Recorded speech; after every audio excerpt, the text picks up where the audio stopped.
Bonjour à toutes et à tous et bienvenue dans le Jet de Luxe avec un invité de marque. Oui, vous le connaissez, c'est une grande gueule. Il s'appelle Pierre Ménès. Salut Pierre. Salut, bonjour Anne, ça va? Ça fait longtemps qu'on s'est pas vu, nous. Ouais, hein. longtemps, ouais. Plusieurs années, ouais. Plusieurs années. Je me suis dit, c'est le moment de reprendre des nouvelles de Pierre, c'est de savoir comment ça va. Vous avez fait quelques interviews il y a quelques temps. Ça a cartonné, c'était un truc de malade. Je crois que les gens ont envie de savoir comment vous allez et puis ce que vous pensez aujourd'hui de cette société. On va revenir sur votre carrière, qui vous êtes, mais juste avant, voici le plan de vol, cher Pierre Ménès. Allez, on va commencer évidemment avec quelque chose de très particulier, c'est l'identité du passager. Si d'en savoir un peu plus sur vous, d'où vous venez, qui vous êtes, cher Pierre. On survolera ensuite votre carrière, comment vous avez commencé, ce que vous avez fait lors de votre carrière, le check-up de la santé, vous allez pouvoir nous en parler parce que vous avez vraiment vécu beaucoup de choses par rapport à la santé. Et puis on continuera avec évidemment quelque chose de très important qui est le mode avion. Qu'est-ce qu'il y a sur votre téléphone, la trombine des enfants? On le saura dans un instant. Il y aura aussi la surprise de Silver, le pilote. Et puis, juste avant la fin, eh bien, on s'intéressera au 7e ciel. Niveau amour, comment ça se passe pour ensuite aller au niveau de la classe affaires? C'est le pognon. Et on terminera avec la zone de turbulence, les questions que Pierre n'a pas envie d'entendre. Attention, c'est parti, voici le Jet de Luxe avec Pierre Ménès. Pierre, on commence. Nom de famille Ménès, prénom Pierre, on vole juste au-dessus de votre ville de naissance. On est où là, Pierre? Bah, Paris. Paris, quel arrondissement? Paris 8e. Paris 8e. Rue de Marignan. Rue de Marignan. Une petite photo de maman? Oui, maman, avec... le chien. Avec Joy. Joy. Un de mes 3 chiens. Maman qui est partie il y a 3 ans maintenant. 3 ans. Morte en pleine forme à 85 ans dans son sommeil. C'était un dimanche matin et ma mère, tous les jours à 10h pétante, m'envoyait 4 cœurs. Et là, ce dimanche-là, à 10h, bah, j'ai rien. Et au même moment, j'ai sa meilleure amie qui m'appelle, qui me dit « J'arrive pas à joindre ta mère ». Et à l'époque, je venais de me faire amputer de 3 orteils. Donc j'avais mes pansements, je pouvais pas y aller. C'est Mélissa, ma femme, qui a été chez elle. Le gardien a ouvert et elle l'a trouvé endormi définitivement dans son lit. D'accord. Gros choc. Et 3 jours après, j'avais mon procès. Ah oui, bien sûr. C'est pas une période heureuse et c'est... On sait de quoi elle est partie, c'est une mort naturelle?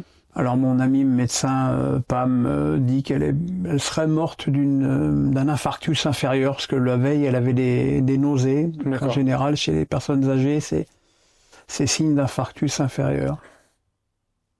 Elle vous manque? Terriblement.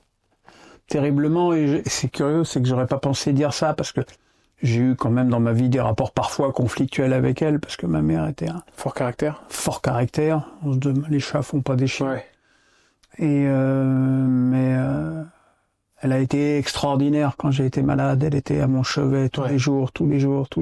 C'était une femme forte. Putain, ça commence fort ton émission. Hein.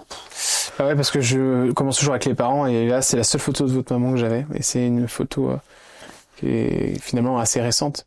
Oui. Vous avez une jolie enfance avec cette mère? Oui. Ouais. Une enfance calme et heureuse dans le 9e arrondissement de Paris, jusqu'à l'âge de 10 ans. À 10 ans, on a quitté Paris pour aller en Seine-et-Marne parce que mon père avait racheté le cabinet d'assurance dans lequel il travaillait. On a acheté une maison qui était les Ballets Roses de Le Troquer, c'est-à-dire l'ancien bordel d'un ministre. Génial. Où visiblement il devait faire des actes de pédophilie. Ah oui, carrément. La maison était toute rose. Ah, ok. La maison était toute rose, donc on l'a fait repeindre en blanc. Je sais pas si c'est pour ça d'ailleurs, parce qu'elle était vraiment très très rose. Et voilà, une enfance extrêmement tranquille et calme. Alors papa, on n'a pas de photo. C'était quoi comme relation avec papa? Mon père était brestois. Et avec un vrai caractère de breton, c'est-à-dire pas bavard, pas démonstratif. Mon père m'a jamais dit je t'aime, et pourtant il mourait d'amour pour moi et ça se voyait tout le temps. Ça se voyait comme le nez au milieu de la figure, c'était tout en pudeur. Alors ma mère était assez grande, elle faisait 1m70, mon père était assez petit puisqu'il faisait aussi 1m70. C'était un couple exceptionnel, vraiment un couple comme j'en souhaite à tout le monde. Et il est mort à 53 ans d'un cancer du foie. D'accord, ok. Ouais, ce que vous avez eu aussi, vous, d'ailleurs. Et moi, j'ai été greffé du foie à 53 ans, ce qui fait que pour la personne qui est sur l'image, le raccourci a été terrible. Ah ouais, d'accord. Elle a vu son fils mourir, quoi. Ah bah, c'était carrément le cas, parce que j'ai été greffé à 3 jours de la mort. D'ailleurs, au moment où on enregistre cette émission, c'est mon anniversaire de greffe aujourd'hui. Alors, joyeux anniversaire. Oui, joyeux deuxième anniversaire. Deuxième anniversaire. Ouais. C'est ma renaissance, ce que je appelle rebirth dans mes tweets. Vous avez pu lui parler à votre père avant qu'il parte? Puisque c'est une maladie, donc je suppose que vous avez vu un peu venir le départ. Alors, lui parler pas trop, parce que on lui a jamais dit qu'il était malade. On lui a jamais dit. Et bon, c'était mon père est mort en 90, Ouais. donc ça fait 35 ans. Et on avait pris le parti, enfin ma mère avait pris le parti de pas lui dire. Donc je pense qu'à la fin il devait s'en douter, parce que le cancer c'est pas une chute comme ça, le cancer c'est des paliers d'effondrement. Mon père a été opéré en mars, on a su qu'il était perdu le 10 mars. On nous a dit il a pour 1 an maximum à vivre, il est mort le 21 mars de l'année d'après. Mais la dernière fois où j'ai joué au tennis avec mon père, c'était en novembre. Ah ouais. Et on s'est dit c'est pas possible, ils se sont gourés, ils pétaient la forme. Et au moment des fêtes, ça a été pas bien du tout. Mois de janvier, une petite embellie, et à partir de février, descente aux enfers. Descente aux enfers. Et moi, j'habitais dans la même rue que ma mère, et un dimanche soir, il est minuit, elle m'appelle, il me fait « ton père est tombé ». Et mon père avait, comme son foie ne fonctionnait plus, avait l'obsession d'aller aux toilettes, il était tombé des toilettes. Et mon père était dans un état lamentable, c'est-à-dire qu'il avait les membres d'un déporté et donc il était très maigre, foie comme une barrique, quoi. Ouais. Enfin, le corps comme une barrique, et je l'ai mis sur une couverture, je l'ai traîné jusqu'à son lit, je l'ai soulevé, je l'ai recouché, et là j'ai dit « Maman, tu peux plus le garder ». Il est parti le lundi matin à l'hôpital, et il est mort le mercredi matin. Ok, donc vous avez vraiment pas eu le temps de lui parler? Non, j'ai pas eu le temps de... Bon, 53 ans, c'est un peu jeune, faire des bilans. Ouais, c'est clair. Vous avez des frères et sœurs? Non. Donc fils unique en plus? Ouais. Donc là, c'est pour ça que vous avez ce côté, vous avez toujours eu ce côté un peu dur en télé, où on avait l'impression que, en effet, fallait pas vous emmerder, faut pas vous emmerder. Je pense que c'est toujours le cas d'ailleurs. Quoi, le rapport avec rapport à la maladie de mon père? Est-ce que c'est en rapport avec le fait d'avoir perdu ce père très tôt? Oui. Est-ce que ça vous a forgé une carapace qui fait que... J'avais 26 ans et je pense que mon caractère était déjà bien fait à l'époque. Ouais. Ça vous a pas changé? Non, j'ai en fait le caractère de la mère de ma mère. D'accord, ok, qui était comme ça. Donc la grand-mère. Une femme incroyable, qui avait eu un grave accident, elle était bossue, il lui manquait 7 cm d'os au bras gauche, elle avait le bras paralysé, et elle pétait le feu, et elle avait un caractère, elle a fumé, elle est morte à 81 ans, elle fumait un paquet de Rothman bleu par jour, jusqu'au bout, quoi. C'était, c'était sa bataille. Très très fort caractère, et grande gueule. Il vous a joué des tours, votre caractère, Pierre, dans votre jeunesse? Dans ma jeunesse, non. Plus tard, oui, sûrement. Oui, sûrement. Je pense que mon caractère est en partie le responsable de mes déboires canalplusiens. Ouais. Ouais, je pense que les gens n'ont pas pris pour de l'humour ce que c'était, quoi. Ils ont pris ça peut-être pour des agressions, et peut-être que mon tort, c'est de ne pas avoir vu changement de mentalité de la société, et d'être resté avec cet humour peut-être un peu trop trash pour l'époque qu'on vit aujourd'hui. C'est bien de le reconnaître. Alors, on va revenir sur votre carrière, avec le survol de votre carrière, et on va commencer avec une photo, évidemment. Regardez cette photo. Cette photo, on voit déjà dans un premier temps, vous avez énormément minci depuis cette photo, Jean-Pierre. Je pense que là, je suis au sommet de ma gloire. Là, je pense que là, je dois être pas loin des 160 kilos. 160 kilos. Ouais. Et aujourd'hui, j'en fais 62 moins, puisque je fais régulièrement 103, 102 kilos. 102 kilos. Et c'est avec Estelle Denis, qui est l'amie des amis du monde de la télé, quoi. Elle était témoin à mon mariage, c'était mon témoin. Et je sais même pas où elle a été prise, cette photo. Oh, c'est tout au début, c'est quoi? C'est 100% foot, je suppose. Hein. Oui. Ça venait de commencer, je pense. Ouais, je pense que c'est 100% foot. Ouais. Il me semble que c'était un truc, Une réception où ils avaient invité tous les Pierres célèbres. Ah oui, c'est marrant ça. C'est ça. Je suppose qu'Estelle Foot est là. Mais... Bon, en tout cas, elle était là. Ouais. Avec elle, ça a été, c'est le début en fait de la notoriété aussi avec Estelle. Oui, bien sûr, oui. Vous l'avez vécu comment ça, la notoriété, quand elle a commencé à grandir? Parce qu'il y a une époque où c'est devenu incroyable. Vous avez votre marionnette au Guignol, on en parlera dans un instant. Là, j'avais déjà beaucoup maigri, mais là, c'était après la greffe, ça. Après, ouais. Je l'ai vécu avec stupéfaction au début, parce que les gens qui t'arrêtent dans la rue, qui te demandent des photos, j'ai toujours en mémoire ce moment où je sors de la Fnac sur les Champs-Élysées, et à côté il y a la Brioche Dorée, je m'arrête là, et il y a une personne qui me demande une photo, puis 2, puis 3, puis il y avait 100 personnes autour de moi en 5 minutes, quoi. Ouais. Et là tu te dis, bon, ok, là je suis Johnny Hallyday, donc... Et il y a la stupéfaction, et puis après ça te dérange un petit peu. Ouais. Ça a été compliqué en quoi, par exemple? Des situations un peu complexes? Il y a des gens qui sont sans gêne, quoi. Parce que si tu veux, il y a les gens qui te reconnaissent, qui te demandent une photo. Ça, j'ai toujours considéré que ça faisait partie du job. Et puis il y a les gens, parce que je parle de foot, qui ont envie de faire le game avec moi, quoi, tu vois, qui commencent à me poser des questions, à me dire ouais, mais j'étais pas d'accord quand tu disais ça. Et j'ai envie de lui dire, mais qu'est-ce que j'en ai à foutre que tu sois d'accord ou pas avec ce que je dis, quoi, tu vois. Et bon, ça y a ça. Et puis après, tu banalises ça. Après, ça fait partie de ta vie d'être reconnu par les gens, quoi. Ouais, c'est ça. Ouais. Même dans toutes les situations, même les plus. Je pense que tu connais ça aujourd'hui. Je connais ça doucement. Ouais, c'est marrant. Ouais. C'est assez drôle, oui. Estelle Denis, est-ce qu'elle est toujours votre amie? Toujours, oui. Elle a toujours été là? Toujours. Après tout ce qui s'est passé? Toujours. Elle a pris de vos nouvelles? Elle a été présente? Alors, faut pas oublier qu'elle fait une quotidienne tous les jours sur RMC, qu'elle la prépare tôt le matin, qu'elle finit à 15h, donc c'est pas la personne la plus facile à voir, et puis elle a sa vie aussi. Donc, mais oui, c'est toujours une très proche, oui. Quand on pense à Estelle Denis, on pense aussi à un couple. Chers amis, c'est Estelle Denis et Raymond Domenech. Et vous avez été témoin de cet amour, vous? Oui, bien sûr. Ils étaient très très amoureux? Très, oui.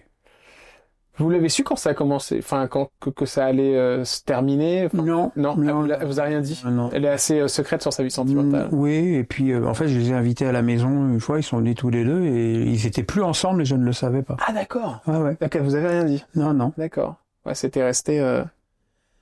Mais ça, je respecte. Hein. Bah bien sûr, ouais, c'est les vies de couple, mais c'est vrai que c'était un couple médiatique. Ouais. Alors quand on pense couple médiatique, on pense aussi à cette fameuse demande en mariage qui avait été faite par Raymond Domenech alors que le match avait été perdu. Ça a fait énormément parler. Vous aviez pensé quoi de ça, vous, Pierre? Bah moi, j'étais présent, bien sûr. Il y avait François Hollande comme invité.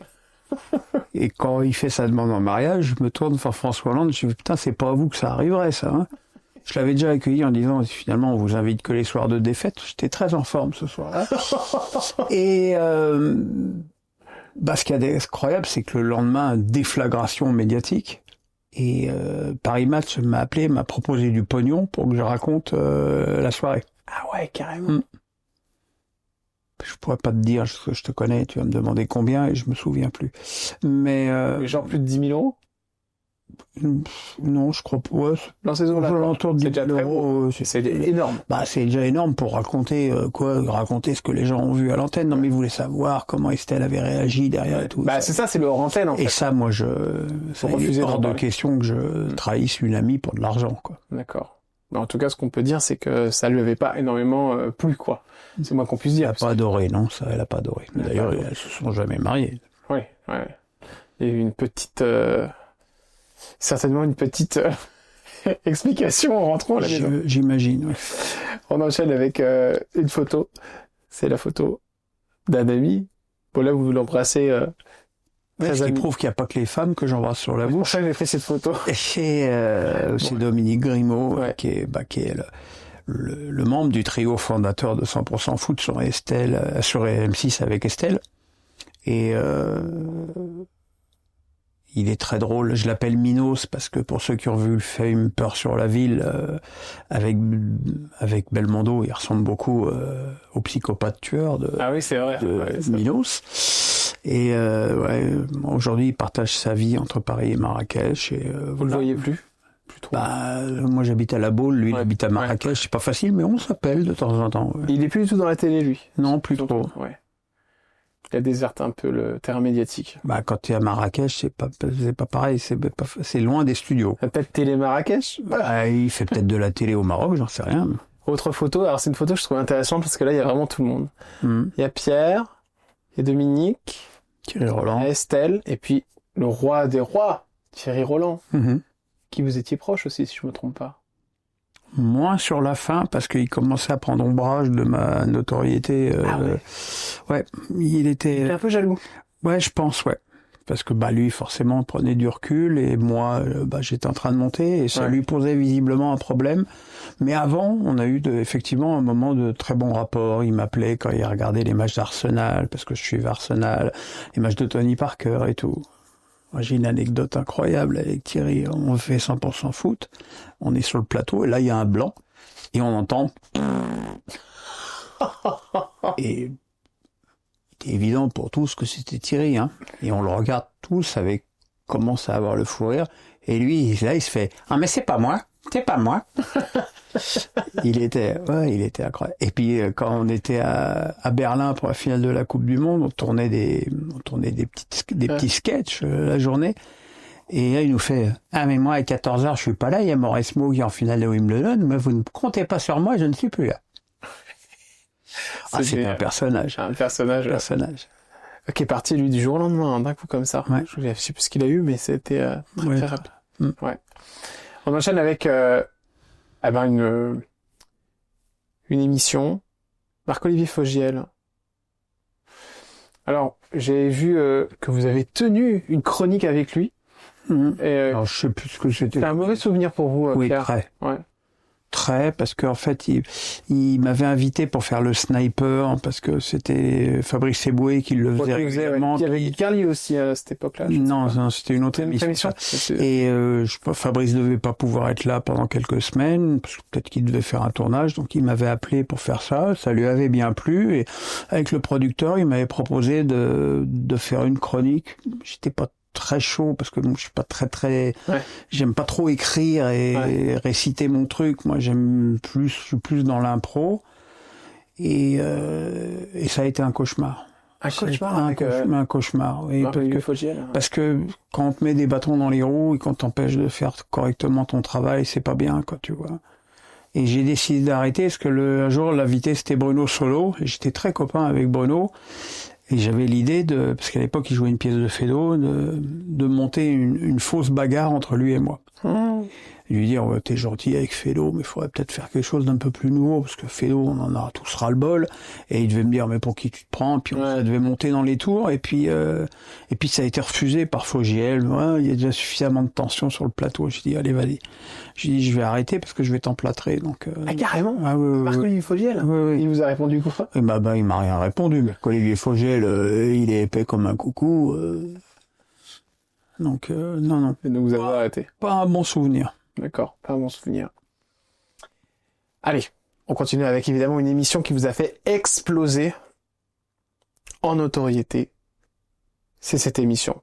Vous regardez cette photo, je vous regarde pas, mais je vais regarder cette photo avec des yeux peut-être de regret, et en même temps vous vous dites ouais, c'était une époque incroyable sur Canal+. Alors de regret, non. Ça vous manque pas? C'était une époque, non. Pierre? Non, honnêtement, non. Plus maintenant. Plus maintenant. Ça vous a manqué? Oui, bien sûr, terriblement. Mais plus maintenant, ça fait 4 ans, et voilà, il faut savoir passer à autre chose. Puis sur les 5 personnes qu'il y a sur cette photo, il y en a que 2 avec lesquelles j'ai encore des contacts. Des contacts, ouais. Les deux dans le fond, les deux dans le fond. Alain Roche et Olivier Lacour. Olivier Lacour que j'ai vu récemment à Rennes. Et les deux, je les ai vus la dernière fois ensemble. C'était à la remise de la Légion d'honneur de mon meilleur ami, Marc Keller, qui est le président du Racing Club de Strasbourg. Et voilà, les 3 autres portés disparus. Sur la période heureuse de cette émission, ça a duré combien de temps? 11 ans. 11 ans. C'est énorme. Ils ont été là lors de la greffe, quand vous êtes revenu. Je me souviens d'une interview. Laure n'était pas encore là. Elle n'était pas encore là, alors elle est arrivée après. Mais Hervé Matou, lui, oui. est venu vous interviewer, je crois, chez vous. Oui. Enfin, moi, je me souviens de ce moment où vous êtes parti, où ils ont eu peur de vous perdre. Je me souviens de ça. Bah, ils avaient raison d'avoir peur de me ouais. perdre, hein, parce que c'est pas fait, le coup, il est passé tout près. Hein. Ouais. Comment vous sentez que quand vous êtes sur cette émission, il y a un moment où vous commencez à vous sentir moins bien, ou vous sentez que physiquement ça va pas? À cause de la maladie? Ouais. Bah, si tu veux, la maladie, elle s'est surtout déclarée pendant qu'il n'y avait pas d'émission. Ouais. C'est-à-dire pendant l'été, quoi. Je suis tombé dans le coma début août 2016. Ouais. J'ai fait une encéphalopathie et j'étais à La Baule, j'ai été transféré à l'hôpital de Saint-Nazaire, je suis resté 8 jours, de là je suis parti en ambulance à Beaujon où j'ai été greffé, où ils m'ont posé un cathéter pour que je puisse avoir des dialyses. Et quand je suis revenu une seule fois avant ma greffe à l'émission, c'était le 26 août 2016, j'étais pas dans mon état normal. Ouais. J'étais Ailleurs. Oui, j'étais ailleurs. Et c'est d'ailleurs le jour où je suis accusé d'avoir soulevé la jupe de Portolano. Ouais. Ce qui... Et quand je dis que j'ai aucun souvenir, je me rends bien compte que c'est nul comme système de défense. Mais quand tu t'en souviens pas, moi je ne mens pas. Ouais, si vous en souvenez pas, vous en souvenez pas. Je ne me mens pas, je m'en souviens pas. Et j'aurais demandé qu'une chose, c'est que les gens me disent si on t'a vu, tu l'as soulevé et tout. Et là j'aurais dit oui, je suis désolé, j'étais pas en état normal et je m'excuse de tout mon cœur. Sauf que 9 ans après, on cherche toujours un témoin de cette scène. Voilà. Donc ouais, voilà. Alors dans cette période, vous allez exploser en notoriété, il y a notamment les Guignols de l'info qui vous parodiez. C'est le summum. Bon, pour les nouvelles générations qui connaissent pas cette émission, mais c'est le summum de la notoriété. Quand on est au Guignol, c'est qu'on a gagné, quoi. On est tout en haut de la pyramide de la célébrité, en tout cas en France. Vous vous souvenez de cette première fois où vous avez vu votre tête chez les Guignols de l'info, Pierre Ménès? La première fois, je m'en souviens pas forcément, mais je m'en souviens bien. Oui. Ça vous a été pour mes enfants, c'était la Légion d'honneur. Alors, autant que mes enfants, que leur père soit tous les dimanches à la télé, ils s'en foutaient un peu, que leur père soit au Guignol, là, c'était pas mal. Qu'on ait ouais. fabriqué la figurine, la marionnette. Vous étiez souvent accompagné d'Hervé Matou, je crois aussi. Oui, sur ce... bien sûr. Ouais. Voilà, à chaque fois. Voilà. Est-ce que le fait de vous représenter avec cet excès de poids, c'est vrai, sur cette marionnette, ça vous a dérangé Non, c'était la réalité. Pierre, est-ce que c'est quelque chose de compliqué à voir, de se dire oh là, compliqué à voir, c'est les photos comme la première photo que tu vas montrer de moi avec Estelle. Ça, c'est compliqué à voir.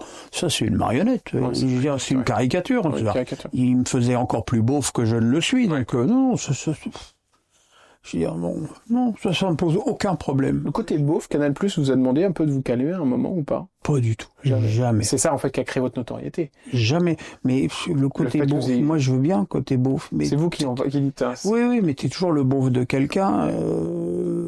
Si être beauf, c'est dire ce que tu penses sans mettre de fioritures ni des fleurs sur la table, effectivement. Alors pour le coup, oui, je suis beauf.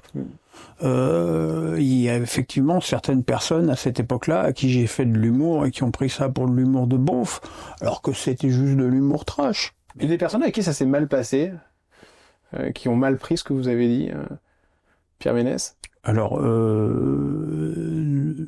face à face, jamais. D'accord. Après, oui, dans les enquêtes de police et l'enquête interne qu'a diligenté Canal suite à la dénonciation de Portolano, ouais, effectivement, j'ai pu m'apercevoir que des trucs que j'avais. Après, il y avait des trucs déformés. D'accord. Il y avait vraiment des trucs déformés. Par exemple.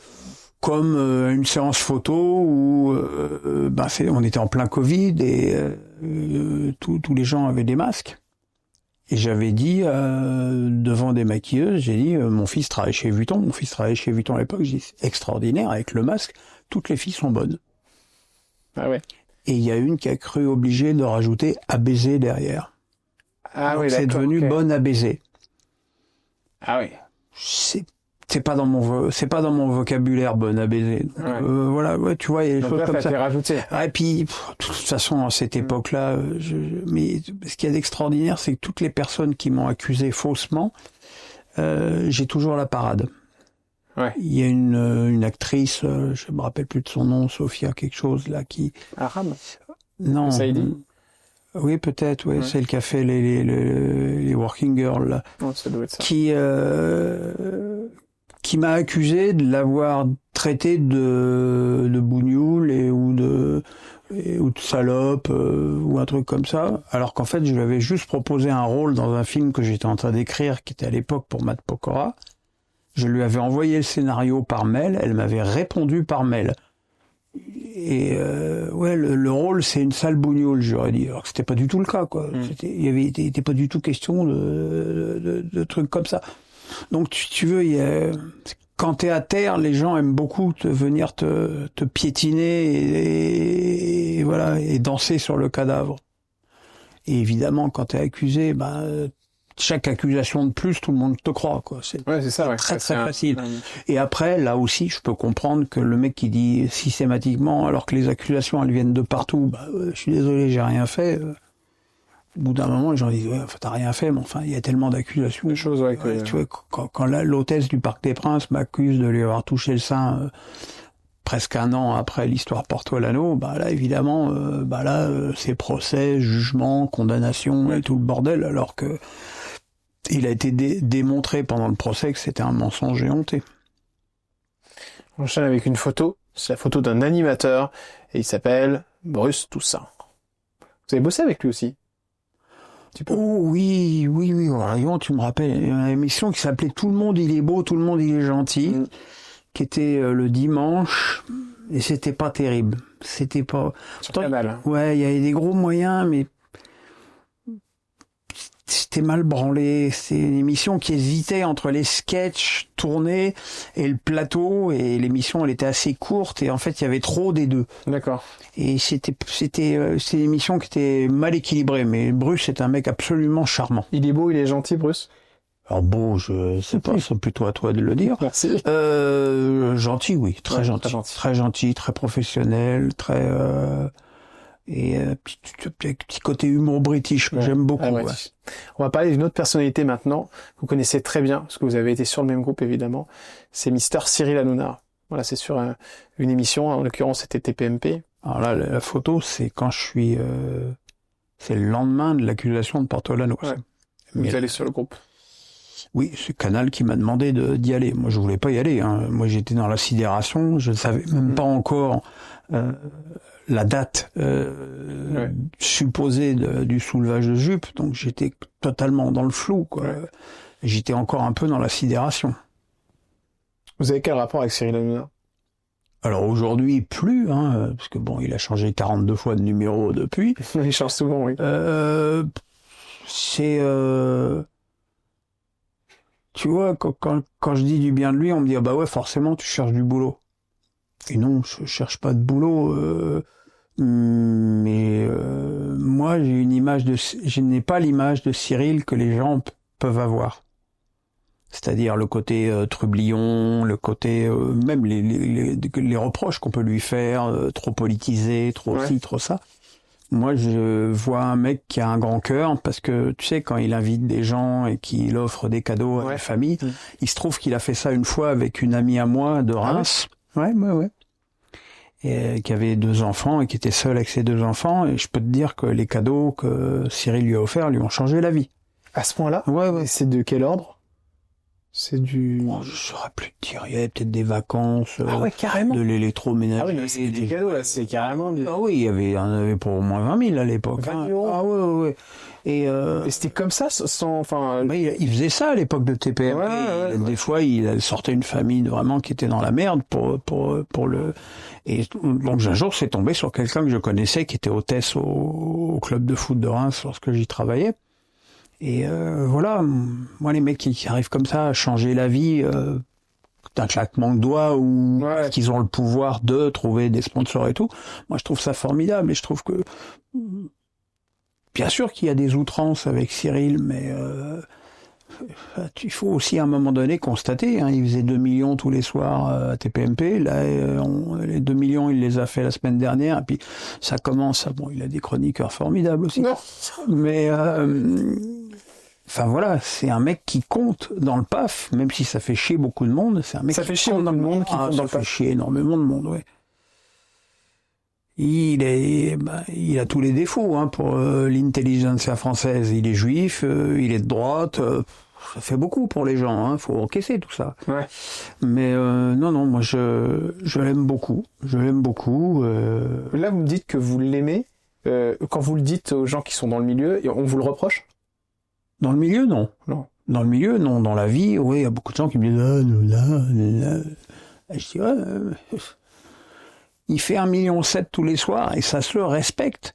Que les gens, ils rentrent du boulot, ils ont pas envie de se prendre la tête, ils ont pas envie de voir une émission politisée comme sur la 5, ils ont envie d'avoir une émission de déconne et voilà. Son retournement, ça vous a étonné quand C8 a fermé?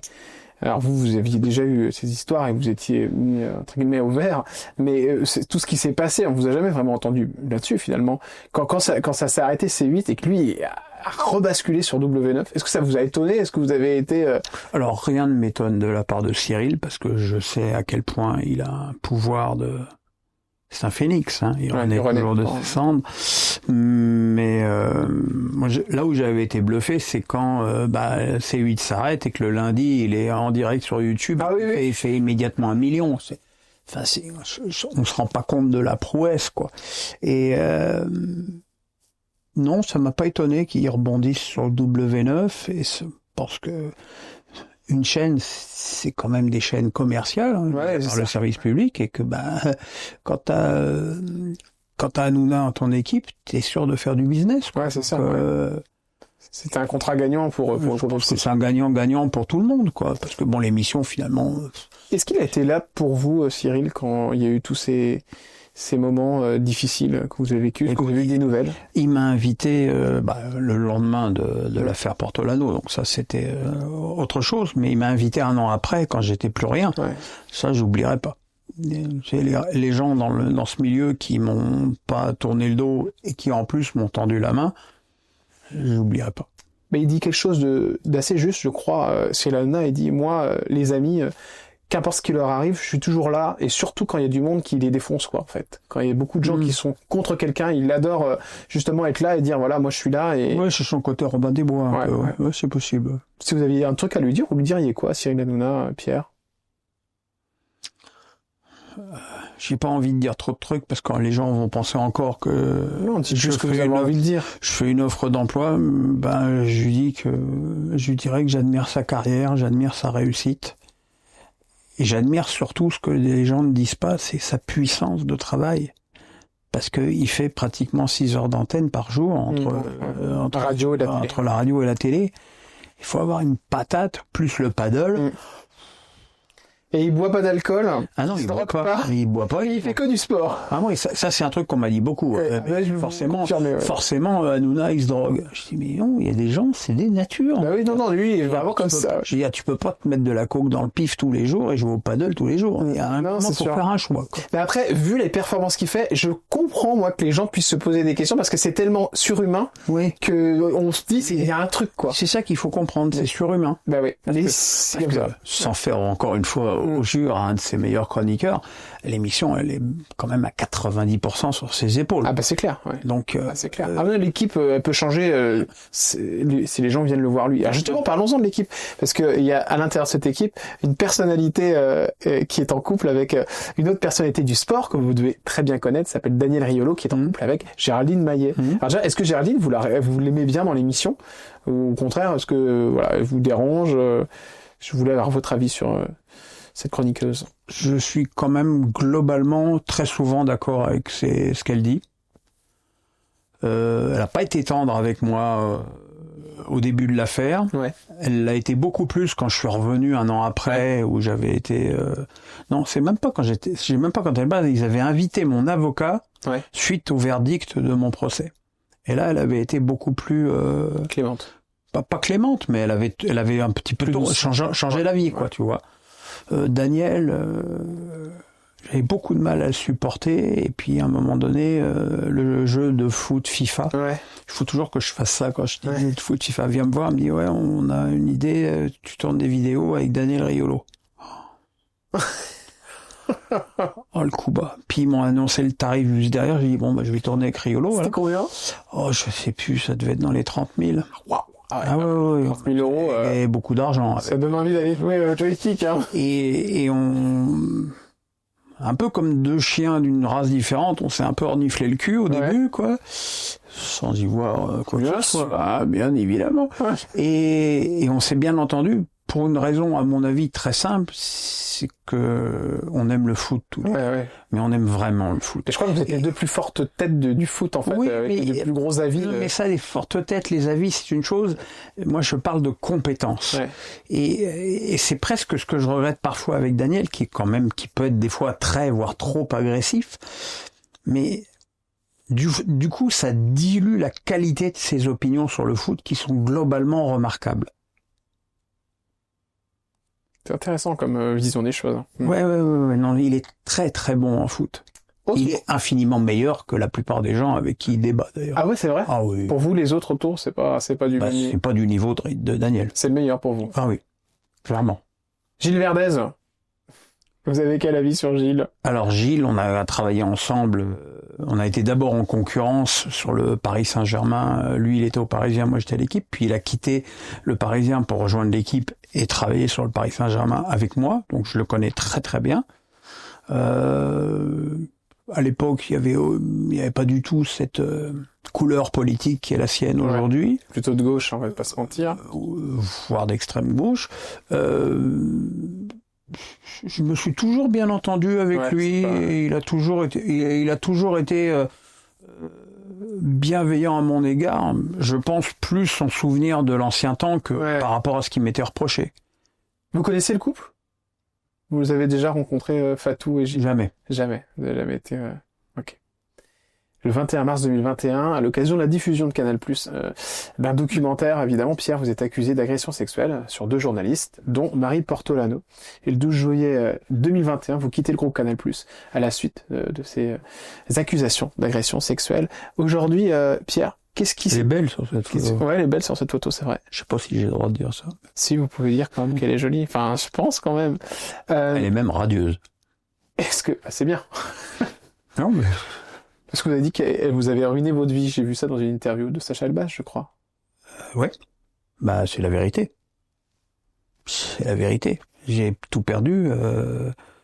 Le lundi, le dimanche, il y a le documentaire. Le lundi, Unibet m'appelle pour cesser ma collaboration. Le jeudi, FIFA m'appelle pour cesser la collaboration. C'était mes 2 plus gros, voire mes seuls contrats à l'époque. Et puis derrière avec Canal, suite à cette émission, je ne suis jamais revenu au Canal Football Club.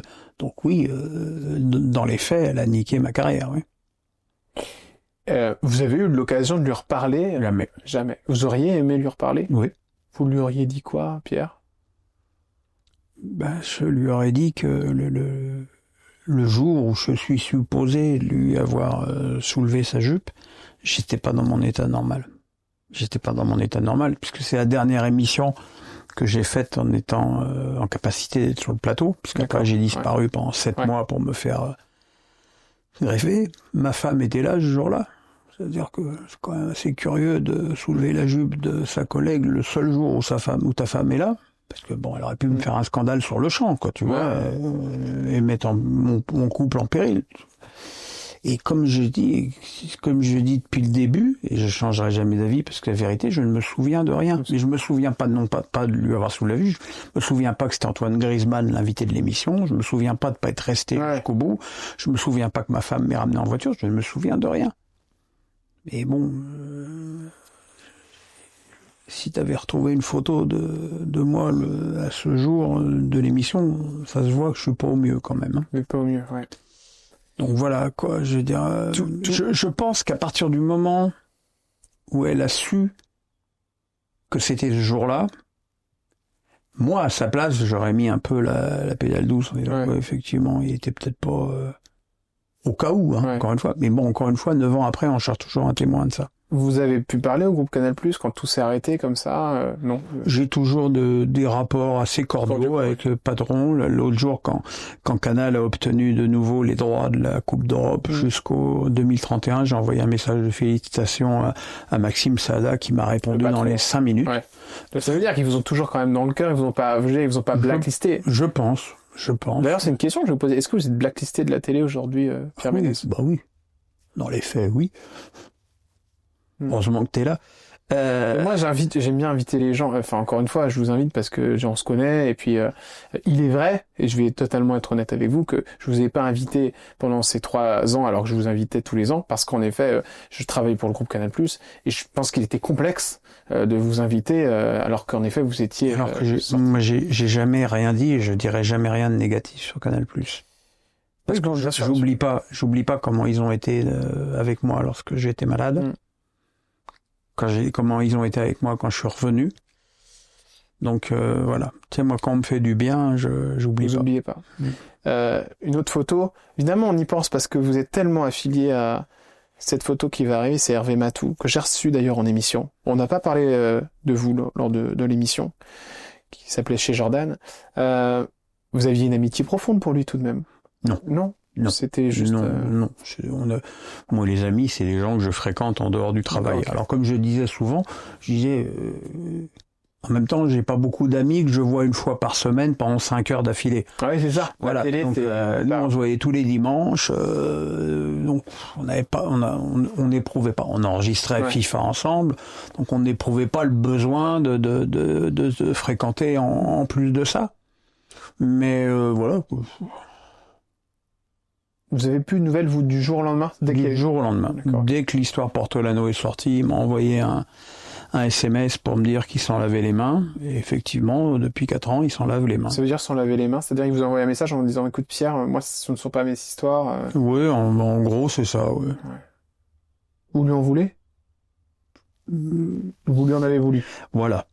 Aujourd'hui, c'est passé. Ouais, aujourd'hui, je suis apaisé, je suis loin de tout ça. Ça va faire bientôt 3 ans que j'habite à La Baule. Vous êtes reposé. Ouais, Si vous le recroisiez, Hervé Matou, vous lui diriez quoi? Qu'il me manque. C'est touchant. Surtout venant de vous. Quand on connaît votre caractère, vous êtes dur à dire je t'aime. Et c'est un peu je lui dis pas je t'aime. Non, mais il me manque.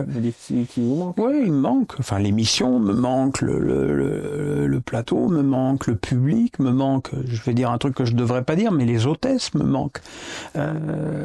Toutes ces gamines qui sont là pour faire le vestiaire et puis pour aussi faire les jolies dans le. Il y en a plein aujourd'hui avec qui je suis encore en contact de ces hôtesses, qui est quand même assez paradoxal pour un agresseur sexuel, mais c'est quoi la décision finale qu'il y a eu au niveau du procès? Alors moi j'ai pris 2 mois avec sursis pour avoir enlacé des mains d'une vendeuse chez Nike sur la foi d'une vidéo détruite par le parquet qui n'a pas pu être montrée au procès. D'accord. Et là, les gens me disent « Ouais, mais t'as pas fait appel. » Ben non, j'ai pas fait appel parce que ma maman était morte 3 jours avant le procès. Je suis allé avec des béquilles puisque, comme je te l'ai dit, je venais d'être amputé de 3 orteils, donc je pouvais pas marcher normalement. Les gens ont dit il met des béquilles pour qu'on s'apitoie sur son sort. Ben, j'allais pas faire des claquettes avec 3 orteils en moins. Ouais. Et donc, la décision, le verdict, il est tombé 2 mois après, 1 mois et demi après, et moi j'étais en plein deuil et j'avais pas la force de remettre ça. J'avais pas la force. J'étais parti à La Baule déjà, puisque ma mère est morte en mars et on a quitté Paris pour La Baule en avril. C'était prévu avant que ma mère parte, bien sûr. On avait prévu d'ailleurs de passer l'été ensemble avec Mélissa et tout. Et notre femme. Et voilà quoi. Donc j'ai pas fait appel. Donc aujourd'hui, effectivement, pour le coup, je suis condamné pour agression sexuelle pour avoir enlacé des mains d'une vendeuse. Donc au final, Marie Portolano, ça ne vous a pas du tout été reproché dans le procès, au final. Ça n'a rien à voir. D'accord. En fait, ça a juste lancé une espèce de cabale. Si tu veux, en fait, avant Marie, j'avais donc été accusé par 2 vendeuses de chez Nike d'agression sexuelle le même jour. J'étais très en forme. Sauf qu'il y en a une où la scène a été prise par les caméras de la boutique Nike. La proc, quand elle a vu les images, a dit « mais on me dérange pour ça ». Et l'autre, bizarrement, il n'y avait pas d'image. Et donc, tu sais, on est dans une période accusation d'agression sexuelle, ça peut pas passer. Donc on m'a mis un rappel à la loi. Et quand l'hôtesse au Parc des Princes, lors de PSG Nantes, m'a accusé de lui avoir touché le sein, Le rappel à la loi, automatiquement, a sauté. D'accord. Donc voilà. Autre photo, c'était celle de Laure. Sur cette photo, vous avez l'air complice. Ça, c'est au Molitor. Molitor. Les gens s'en foutent de cette précision. Je m'excuse. Non, mais c'est intéressant aussi. C'est une grande piscine qui est à Paris. Très très ancienne d'ailleurs. Il y a des fois des défilés de mode et ils vident le bassin pour faire le défilé. Laure est partie sur le groupe TF1, si je me trompe pas. Non, elle est toujours sur le canal. J'avais entendu parler qu'elle avait bougé. Non, elle a été à Starac. Elle a été invitée à Starac. Ah, ça doit être ça alors. Ouais. Peut-être pour ça. Laure, quel contact? Pareil, plus du tout de contact avec elle. Plus du tout. Ouais. Ça vous manque aussi? Moins qu'Hervé. Moins qu'Hervé. Mais elle, c'était comme une bonne copine. Oui. Vous déconnez. Je pense qu'en plus, elle est assez dans la connerie, elle, non? Oh là là, tu ne peux même pas imaginer à quel point. Ouais, c'est bien ce que je pensais, parce que je l'ai rencontré sur un plateau avec Mouloud Achour, et c'était assez drôle. Je suis pas étranger à sa venue à Canal. C'est-à-dire que j'ai vraiment poussé.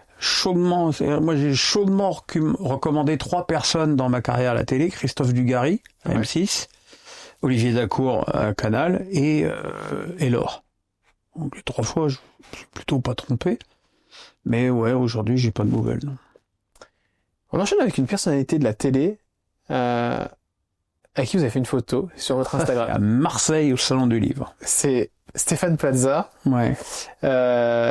Vous avez quel avis sur tout ce qui se passe autour de Stéphane? Stéphane, lui, qui était dans le groupe M6, qui l'est toujours. Hein. C'est vrai que l'émission n'est plus à l'antenne.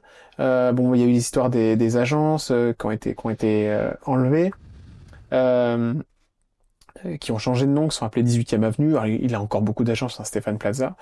Je crois qu'il fait appel, si je me trompe pas, ou que c'est la cour qui fait appel. Vous avez un avis là-dessus? Parce que lui, on lui reproche ses ex-copines, je crois qu'il y en a plusieurs, qui lui reprochent d'avoir été maladroit, on va dire ça comme ça. Je veux pas rentrer dans les détails.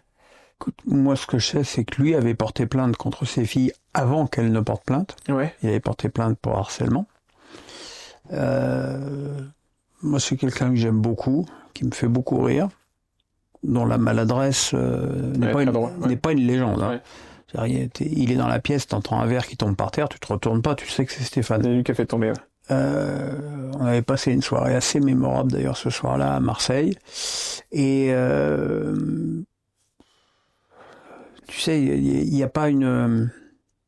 il se trouve que je suis aussi assez copain avec Harry Habitant. Ouais, justement, c'est la photo suivante. Mais il n'y a pas une confrérie des agresseurs sexuels, si tu veux. Non, mais c'est intéressant. Il y a pas une solidarité des mecs accusés de... Non, mais depuis peu de temps, il y a beaucoup de personnalités de télé. Et ça n'interpelle pas les gens, ça. Vous trouvez ça étonnant? Oui, je trouve ça un petit peu bizarre, oui. Harry Habitant, ça a fait beaucoup parler, là, récemment, avec cette vieille vidéo qui a ressurgi où il embrassait Laurie Tillman, qui s'est plainte, hein. 12 ans après. Oui, elle a le droit, Pierre. Non? Je sais pas, 12 ans, ça me paraît long, quand même. Pour quelqu'un qui se dit humilié, si t'attends 12 ans pour sortir ça, moi, je sais pas, quand t'es humilié tout de suite, quoi. Oui, mais peut-être qu'elle avait pas le courage ou la force de le dire tout de suite. Voilà, je prends un peu sa défense, du coup, sur peut-être, mais entre ne pas avoir le courage de le dire tout de suite et 12 ans, il y a de la place, quand même, hein. Vous êtes en contact avec Harry Habitant? Pas du tout. Pas du tout. Pas du tout. C'est un ami, c'est un... C'est un mec que j'ai été voir en spectacle 1 ou 2 fois. On a dû faire une émission ensemble. Me fait plutôt marrer. Ouais. Moi, je suis un petit peu embêté pour parler de cette histoire parce que l'avocat de la victime était mon avocat. Ah bon? Ah d'accord. Ouais. Et donc voilà. C'est là que vous savez des choses que vous pouvez pas dire. Hein. Ah non, parce que ça voudrait dire que mon avocat a rompu le serment de confidentialité. Bien sûr que non, je sais pas, mais enfin je sais que c'était l'avocat de la victime. D'accord, ok. Donc sur ce que vous savez, enfin sans rentrer dans les détails, il y a des choses qui seraient pas très correctes, c'est ça? Qui seraient pas forcément avérées. Moi, tout ce que je vois, c'est le résultat. 2 fois, il a eu un non-lieu. Vous avez vu qu'aujourd'hui, c'est très compliqué pour lui de faire du théâtre. Hein. Oui. C'est impossible de faire du cinéma. Et moi, je vois à chaque fois qu'il y a un truc sur lui, sur X, le déferlement de haine. C'est-à-dire que le mec, il a eu 2 non-lieux, mais on continue à le traiter de violeur. Donc, c'est un petit peu à désespérer de la justice, quoi. Brigitte Macron qui a dit que les féministes, étaient des sales connes. Bon, il a été pris à l'insu, parce que c'est un photographe qui malheureusement a filmé, il savait pas qu'il y avait le son et c'est sorti comme ça n'a pas été filtré. Ça vous a avez ça vous a fait rire, vous êtes dit bon bah finalement Brigitte Macron. Alors moi je dirais qu'avec les Macron, il y a plus rien qui ne m'étonne. Ouais. Ça m'a pas étonné, ça m'a pas fait rire non plus. Ouais. Je trouve que malheureusement, je pense que ça dessert Harry encore plus. Ouais. Oui. Je pense que être défendu par quelqu'un qui s'appelle Macron aujourd'hui, tu peux pas avoir pire en France. Ça, c'est du Pierre Ménès. Ouais, non, mais c'est pas du Pierre Ménès, c'est la réalité. Est-ce que votre amie Estelle Denis vous a parlé d'un éventuel retour avec elle sur une émission? Est-ce qu'elle aimerait vous revoir sur une émission avec elle, autour d'une table, par exemple, là où elle est actuellement? Est-ce que ça vous arrive d'en parler des fois? Jamais. J'ai pu en parler au début quand j'étais un peu perdu, de me retrouver sans rien et que je comprenais peut-être pas qu'elle invite des tas de journalistes sportifs et pas moi.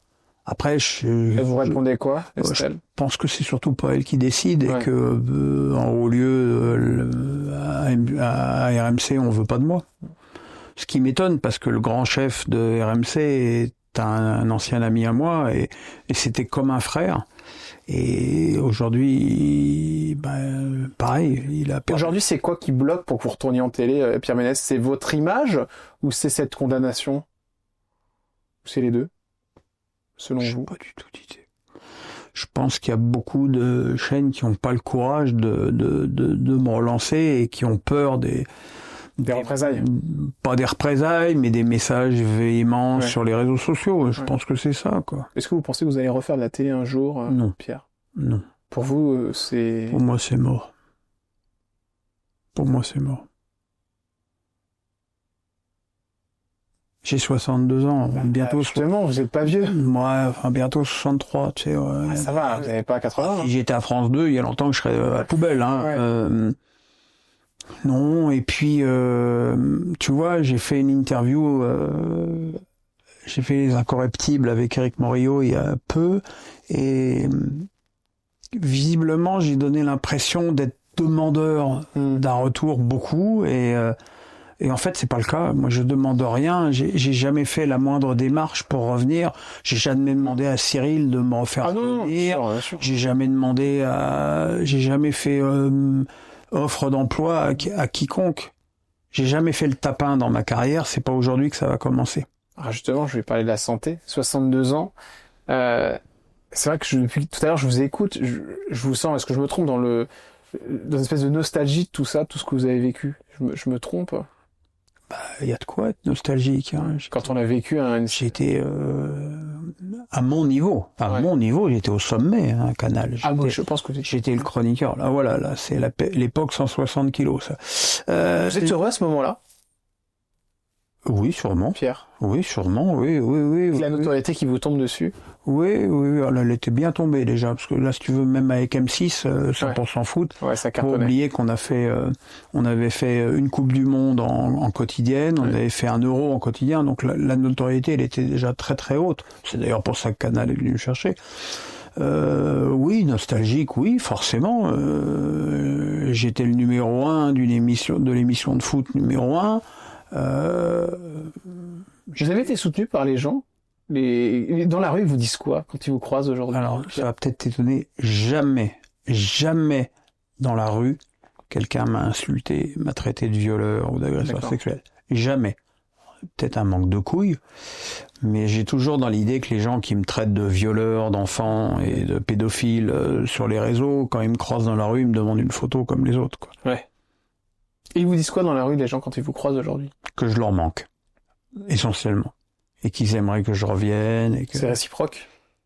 Que je manque aux gens? Oui. Moi, je manque aux gens, ouais. Moi, j'ai toujours une relation très, très particulière avec le public. C'est-à-dire, quand je suis sur X, j'échange avec les gens très librement. Parfois de façon très véhémente, mais voilà, il y a des gens avec qui j'ai noué des liens à force de gens qui m'écrivent en privé sur X. Voilà, à l'époque de ma notoriété, j'étais parrain de 2 associations pour enfants malades et c'était très important pour moi. Il y en avait un à Brest et un à Juan-les-Pins, tu vois, comme je fais les choses facilement. Et c'était c'était des moments très forts avec une vie très intense et aussi, il faut aussi le reconnaître, des moyens financiers exceptionnels. Exceptionnel. Vous parliez tout à l'heure de votre poids, vous me dites 160 et quelques kilos. Quand on fait 160 kilos, moi j'ai reçu pas mal de personnalités qui ont eu beaucoup de poids, qui ont maigri. Bon, c'est pas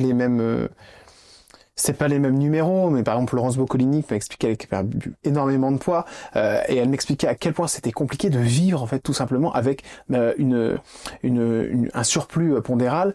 Qu'est-ce qui a été le plus compliqué vous à cette époque-là, à 160 kilos? Guy Carlier, lui, bon c'est encore une autre histoire, parce que je crois que c'était encore pire, mais Guy Carlier lui expliquait qu'il était obligé de prendre le mont de charge pour aller sur le plateau de Marc-Olivier Fogiel. Est-ce que vous est arrivé des choses comme ça étonnantes avec le poids, ou des choses qui vous ont fait peur, ou vous arriviez plus à marcher? Malheureusement non, parce qu'à cette époque-là, je jouais au tennis. Vous jouiez au tennis? Oui, donc c'est tout le paradoxe, c'est que c'est aujourd'hui où je fais 60 kilos de moins que je peux plus marcher parce que j'ai les genoux dans le sac. D'accord. Alors, si j'ai les genoux dans le sac, c'est justement parce que j'ai joué au tennis en faisant 160 kilos.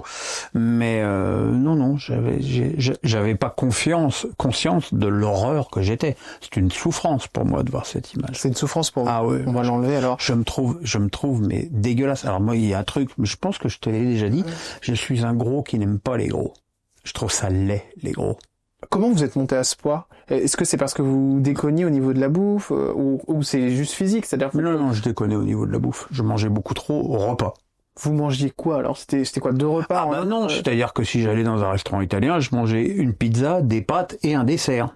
D'accord, ok. Alors aujourd'hui, tu vois, ce midi, j'étais à 100 mètres du studio, j'ai j'ai pris une pizza et un dessert, j'ai mangé la moitié de la pizza. D'accord. De toute façon, tout a changé avec ma greffe. Et le sucre, c'était un problème pour vous? Alors, avant ma greffe, pas du tout, parce que j'étais tout à fait capable de sauter le dessert. D'accord. Depuis ma greffe, je suis incapable de finir un repas sans une note sucrée. Une note sucrée, c'est mignon, on dirait un chef. Non, mais ça pourrait être, ça peut être un fruit, ça peut être une compote, ça peut être un yaourt, ça peut être un gâteau, mais quand vous arrivez au poids, à ce poids est-ce que vous avez une alerte? Très chouette cette photo. Hein. Bah, c'est une photo que vous aviez postée, Pierre. Ouais. Pour décrire la séquence. Vous avez vu votre greffe? Non. Non. C'est une photo qui date du 1er mai d'il y a 2 ans. Ouais. J'avais fait une éventration et une occlusion. Et d'ailleurs, ça se voit pas parce que je suis assis, mais là j'ai une boule à cause de ça, là. Et il faut que je revoie le chirurgien parce que c'est très disgracieux et je trouve en plus qu'elle grossit, il faut que j'enlève ça. D'accord, ok. Enfin, faut m'ouvrir et me mettre un filet, quoi. Aujourd'hui, vous allez bien? À part mes genoux, oui, ça va. Tout va bien. Très bien. Là, écoute, j'ai mes analyses de sang, j'ai fait une prise de sang samedi dernier, les analyses sont sorties hier, tout va bien. Est-ce que vous avez fait une dépression, Pierre? Mon avocat en est persuadé. D'accord, mais vous non. Mon avocat m'a dit un jour, je comprends pas qu'avec tout ce qui t'est arrivé, tu sois encore debout. Ouais. Vous n'avez jamais pensé aux idées noires? Sincèrement? Non, parce que quand j'ai été greffé, je me suis battu comme un chien pour vivre. Ok. Et il y a quelqu'un qui est mort et une famille de ce donneur m'a donné la vie en me donnant son foie et son rein. Et par respect pour ces gens-là, jamais je mettrai fin à mes jours. Et donc ça ne m'a jamais traversé l'esprit, c'est interdit chez moi, ça. On passe en mode avion avec Pierre Ménès. Mode avion, et ce mode avion, c'est qu'est-ce qu'il y a sur votre téléphone, Pierre? Il y a une photo de vos enfants? Votre fils, peut-être? En page d'accueil? Ouais. Il y a mes 3 chiens. Les 3 chiens, ça c'est les amours de votre vie. Ouais. Joy, Magic et Edison. Ils sont... C'est important les animaux quand ça va. Oui. De les avoir. Oui. C'est terrible, j'ai une anecdote. Quand j'ai donc été greffé, je suis tombé malade, donc en gros il y a 10 ans, puisque ça fait 9 ans. Joy avait 1 an. Ouais. À l'époque, c'était le seul chien qu'on avait. Et on était en appartement à Saint-Cloud, et quand je voulais aller le promener, ce chien, il faisait 15 mètres avec moi, il se mettait à l'arrêt, il ne voulait se promener qu'avec Mélissa. Incroyable, votre femme. Je suis tombé malade. Après la maladie, je pouvais emmener ce chien au bout du monde. Ce chien a changé du tout au tout vis-à-vis de moi pendant ma maladie. Quand je revenais de dialyse où j'étais, Ouais. Il sentait les choses. Il se couchait sur moi et tout. Ça, c'est votre rapport avec les animaux. Alors, votre rapport avec les réseaux sociaux. Vous avez reçu des menaces de mort, des choses qui vous ont fait... Oui, j'ai même été porté plainte à la gendarmerie du Croisic il n'y a pas très longtemps. Il y a un mec qui parlait de violer et d'égorger ma femme, puis mon fils, sous mes yeux. Il vous a envoyé ça par quoi? Par réseau? Sur X. Donc là, en fait, c'est la police qui a été avertie par l'organisme qui surveille ça, qui m'a demandé d'aller porter plainte. C'est pour moi qui ai porté plainte de mon propre chef. Est-ce que vous avez reçu des choses disgracieuses concernant votre physique? Ça vous est arrivé ce genre de Tous les jours. Méchanceté? Tous les jours. Qu'est-ce qu'on vous disait? Ou qu'est-ce qu'on vous dit? Rends tes organes, gros porc. Gros porc, c'est vraiment le tout venant, quoi. Ouais. C'est tous les jours. Mais ça, c'est vraiment tous les jours. Mais ça veut dire que vraiment, quand on est en surpoids, on se prend des tonnes d'insultes comme ça tout le temps. C'est-à-dire que les gens, ils s'agrippent à quelque chose. Ouais. Toi, je sais pas si quand tu te fais insulter, tu te fais insulter de quoi? Qu'est-ce que je me fais insulter, moi? Oh, on me dit plus que je suis débile, mais parce que Ouais. sur TBT9, on va dire que on va dire que c'est un amusement pour moi. Ouais. Et ça, c'est une chose que j'avais pas encore avant. Ouais, Moi, je suis pas un mec hyper cultivé, mais je cherche pas à l'être non plus que ça. Je suis plutôt quelqu'un qui aime bien être avec les gens et leur poser des questions. Non, mais moi, Mais il y a pas sur ma sexualité, il y a pas. Or, je me suis beaucoup demandé si ça allait arriver, mais non, ou alors une physique de fouine ou ce genre de truc. Mais c'est vrai que ça arrête plus sur le physique en général. Ouais. Ouais. Mais je me fais pas vraiment insulter, sincèrement. J'ai pas trop de. Ça va venir, t'inquiète. Ah bon, je vous dirai, je vous tiendrai au courant. C'est exponentiel avec la notoriété, ça. Mélissa d'Acosta ou d'Aosta? Acosta. Bon, alors elle est là depuis le début. Elle est restée 14 ans. 14 ans. Alors évidemment, la blague qu'on vous fait tous les jours, c'est qu'on a l'impression que c'est votre fille. Il y a une Il y a différence. 24 ans d'écart. Hein. C'est ça. Elle a quel âge? Elle a 35? 38. 38. 39 dans 10 jours. 39 dans 10 jours. Bon, c'est bon, elle commence à avoir un petit peu plus de bouteilles, c'est bon. Elle fait bonne fille. Bon, non, Elle est jolie toujours comme pareil. Elle est magnifique. Elle est de quelle origine, votre femme? Elle est d'Anguilla Saint-Martin. D'accord. Elle a tout vécu. Est-ce que le couple parfois aurait pu lâcher suite à ce qui vous est arrivé? Bon, cette histoire d'agression sexuelle, et puis la greffe de foie, tout ça. Jamais. Alors la greffe, c'est son choix d'être restée, d'avoir été aussi présente et de m'avoir porté à bout de bras, au sens propre comme au sens figuré. Mais au niveau des accusations, non, jamais. Jamais. Elle vous a toujours... Elle a témoigné? Non. On n'a pas eu besoin de Non, toute façon. on lui a pas demandé d'ailleurs. Vous avez eu des enfants avec elle? Non. Donc les 2 enfants que vous avez, c'est d'une union précédente. Mm-hmm. Vous avez pensé avoir un enfant avec elle à un moment? Ça s'est posé la question? Non. Elle le désire pas. Ça, c'est Axel? Ouais, c'est Axel, mon fils. Ouais. Travailler chez Louis Vuitton. Ouais. Il fait quoi maintenant, Axel? Il travaille pour une autre marque. Du groupe LVMH? Non. Mais une bonne marque. APC, je crois. D'accord. Ah oui, une APC. Ouais. Ok, très bien. Je vois. Il a jamais voulu faire de télé, le fiston? C'était pas parce que j'avais pu le croiser au Studec ou une école de télé que il j'avais avait fait le Studec, mais non, ça l'a pas. Non, je pense pas que ça corresponde beaucoup à son caractère. Il porte le nom de son père, donc Ménès. Ouais. Est-ce qu'il a souffert d'être votre fils? Sûrement. Il vous en a parlé? Non. Il est un peu comme vous niveau caractère? Pas du tout. Il est quoi? C'est insensible? Mais moi, je suis très sensible. Je sais que vous êtes insensible. Non, il est plus rigide, il est plus nerveux. Même si à son âge, j'étais très nerveux aussi. Non, il est très différent. Il est moins positif que moi. C'est ma fille qui a plus mon caractère. Ah ouais. Ouais. Elle a du tempérament. Ouais. Qu'est-ce qu'ils ont pensé, vos enfants, de ce qui vous est arrivé? Est-ce que c'est la bonne personne à demander à ses enfants ce qu'ils pensent de leur père? Est-ce que leur avis... Ils vous ont soutenu. Les enfants, des fois, ils peuvent prendre le large. Ça. Non. Ouais. Ils ont toujours été là. Ouais. Ils doivent être contents que cette période soit terminée. Oui, si tant est qu'elle soit terminée. On sait rien. Hein. Oui, c'est vrai que tout peut continuer. Bien sûr. À tout moment. Tu sais, moi, depuis l'histoire du Parc des Princes, je m'attends à tout. Hein. Je m'attends à ce que ta maquilleuse me dise que je l'ai agressé sexuellement. C'est-à-dire que pour vous, il pourrait y avoir encore d'autres accusations qui vous tombent dessus. À partir du moment où on invente, comme l'histoire du Parc des Princes, tu imagines bien que... Toi, je pense pas que tu ailles très souvent au Parc des Princes. Non. Mais je pense qu'il n'y a pas un endroit en France où il y a plus de caméras qu'au Parc des Princes. Ouais. Et quand cette hôtesse m'accuse de lui avoir touché le sein, il n'y a pas une image où on voit m'approcher d'elle. Pourtant, des caméras, il y en a partout. Et le PSG a fourni les images à la justice et tout. Et en plus, après, bon, il y avait l'autre hôtesse qui était avec elle, qui a totalement démenti ces accusations, en disant non, parce que la nana qui m'accusait avait dit oui. L'autre hôtesse qui était en binôme avec moi, elle a vu et a été choquée. Ouais. Elle a dit j'ai rien vu. Si j'avais vu, je serais intervenu. Donc bon, tu vois, c'est donc c'est ce que j'ai dit quand il y a eu cette histoire, parce que c'est mon avocat qui m'a appelé le lundi soir en me disant mais qu'est-ce que t'as foutu au Parc des Princes samedi? Je sais pas qu'est-ce que j'ai foutu. Il y a déjà 2 journalistes qui l'avaient appelé, c'est-à-dire que les flics balancent aux journalistes. Ah ouais, d'accord, ok. Voilà. Et voilà, cette histoire. Et là, ce que j'ai dit à Mélissa, j'ai dit, bah, écoute, je crois que l'étape suivante, c'est qu'une nana dise que j'ai mis la main dans sa culotte à une soirée où j'étais pas.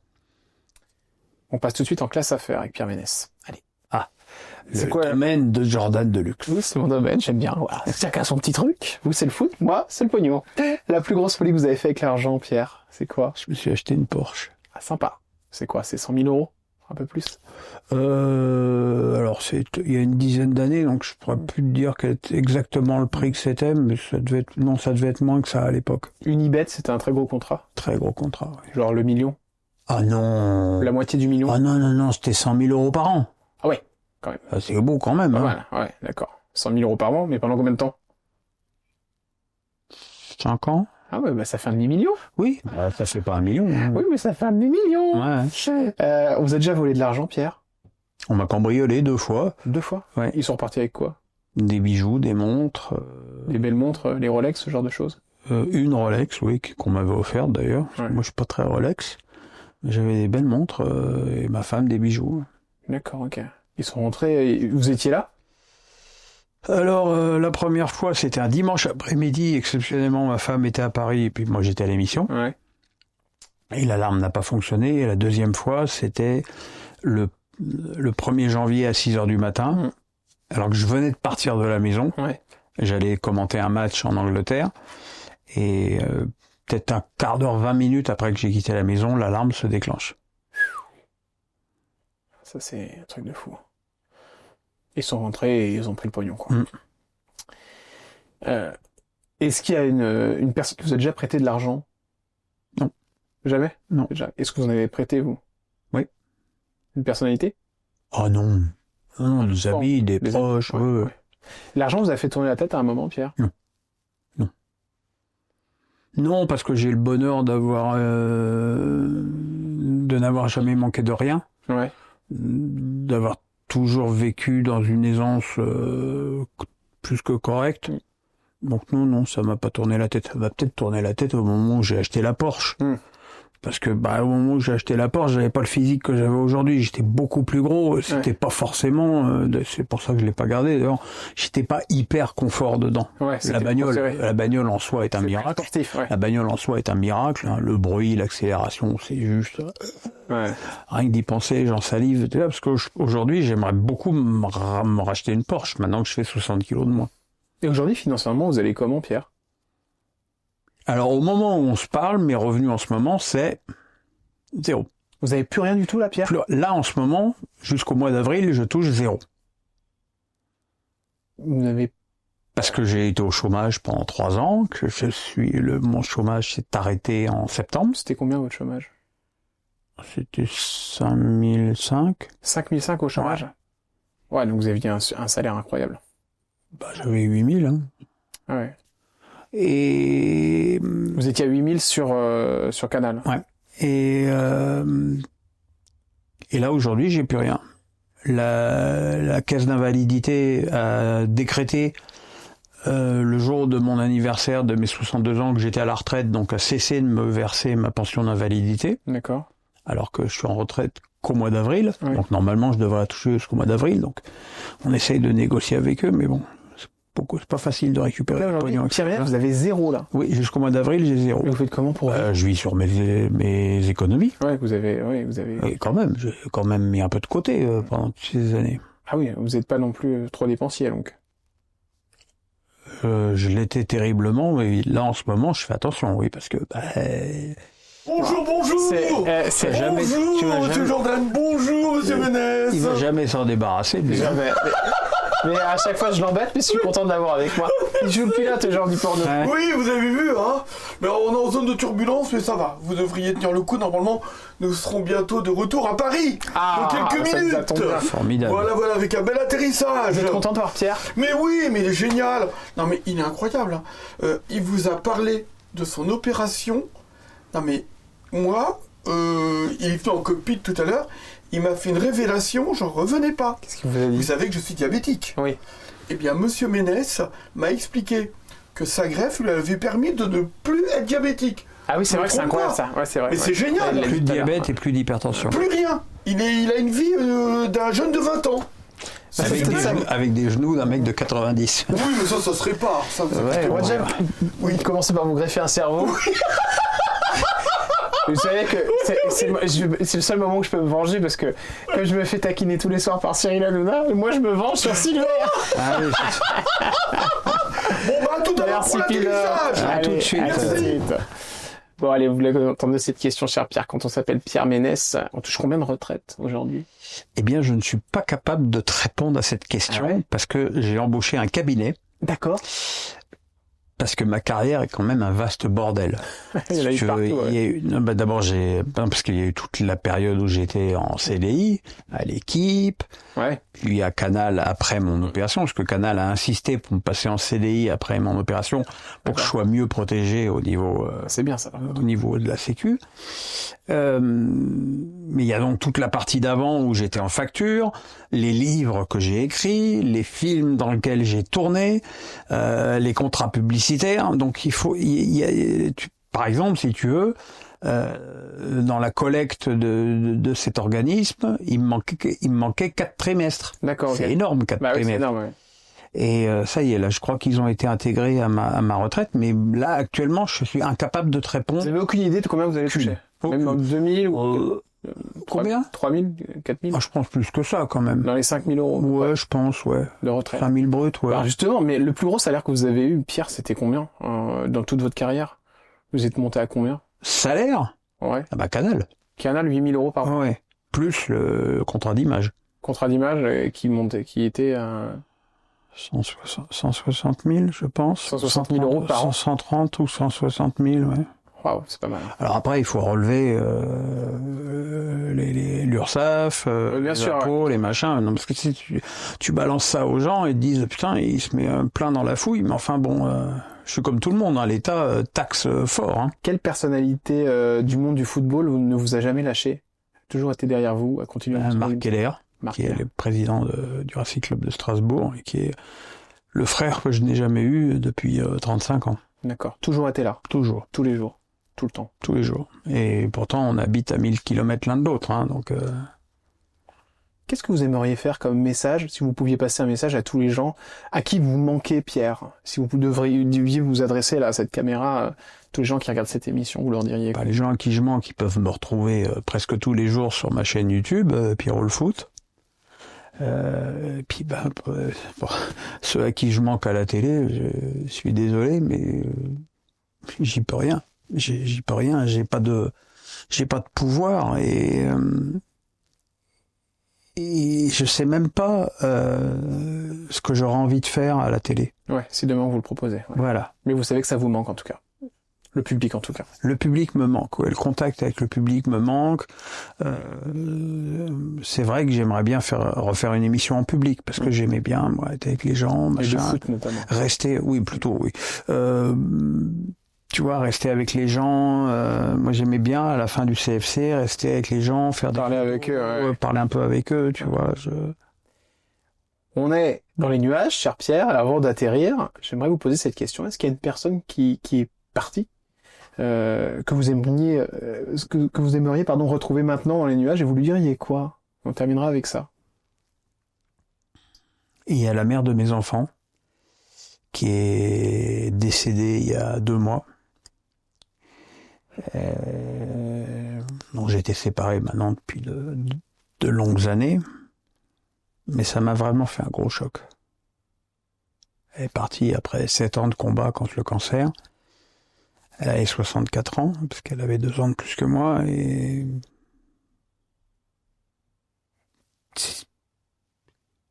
c'est évidemment pas la douleur que j'aurais ressentie si j'étais toujours marié avec elle, qui serait là une douleur insupportable, mais je me mets à la place de mes enfants. Moi j'ai perdu ma mère il y a 3 ans, ils ont perdu leur mère.